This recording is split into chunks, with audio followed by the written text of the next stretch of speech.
Hello, my name is Nitai Duranja. I'm the co-founder of Education for Life, and I'm here today to talk to you about a course called Meditation for Teachers. Why would it be important for teachers to learn to meditate? There are many reasons for meditating, but in this particular case, it has to do with learning to deal with the children's energy.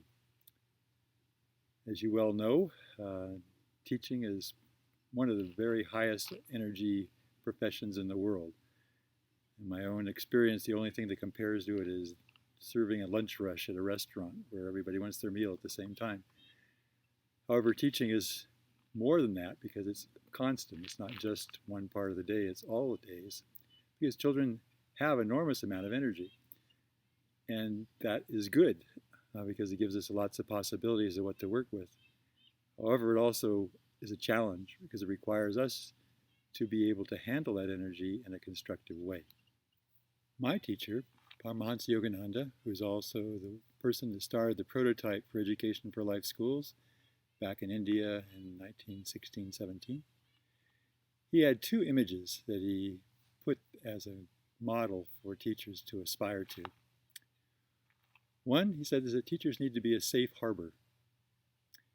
They need to be able to provide a receiving platform, you might say, that takes in all the children's energy and helps it to move it in a positive direction.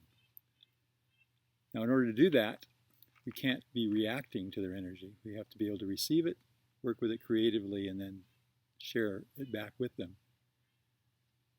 The other image that he gave was that teachers need to be shock absorbers. It's a similar perspective in that when this energy comes from the students, we need to be able just to be calm and to be able to accept it, to accept that they have their limitations, their strengths, they're learning, they're still at the beginning of this lifetime. And so our feedback to them has to be constructive and harmonious. So in order to do that, the best tool that I've ever found is meditation.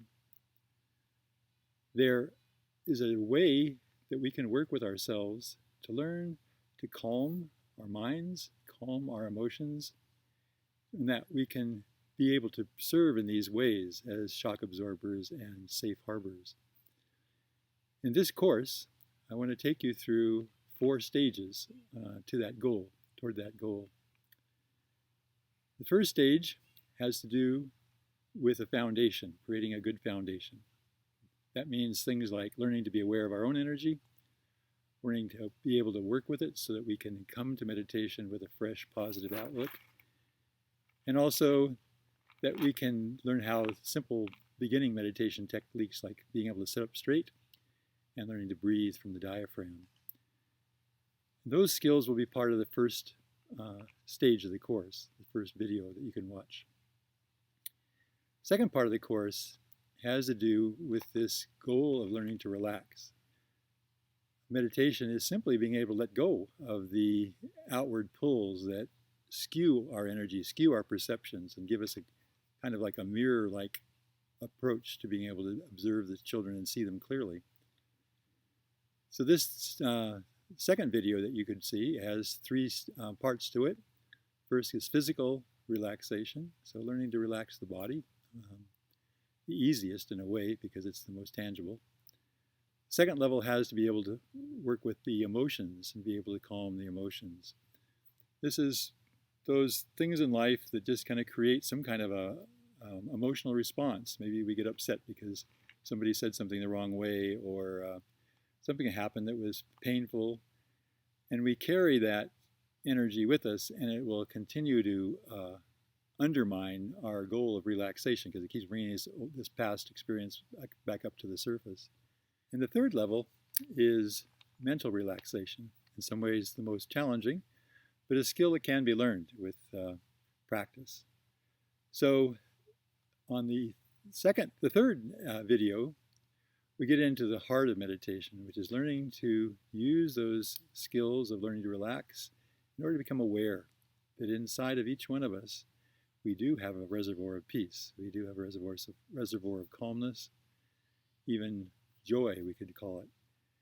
And in order to access that through these tools of meditation, and then be able to hold that space and include our children in that space, at first just on a mental level, but with practice we can bring that into our outward interactions with the children.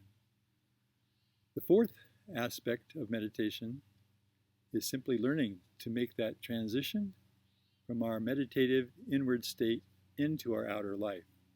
And there are some tools that we can use to make that transition more and more impactful, more and more successful.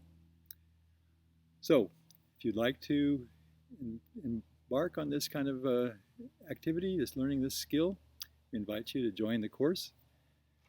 The way the course works is that you register, and then you'll be receiving the first video. You can watch the video, and then it'll give you some things to practice. You'll have a chart to keep track of your practice for a week. At the end of the week, you can send in the results of what you've accomplished, and you'll receive the second video. And the same thing will work. You practice the second video for a week, turn in the results. You receive the third video, and then the fourth. So I hope that you can take advantage of this opportunity. I think it'll make a big difference in your teaching and in your personal life. Thanks.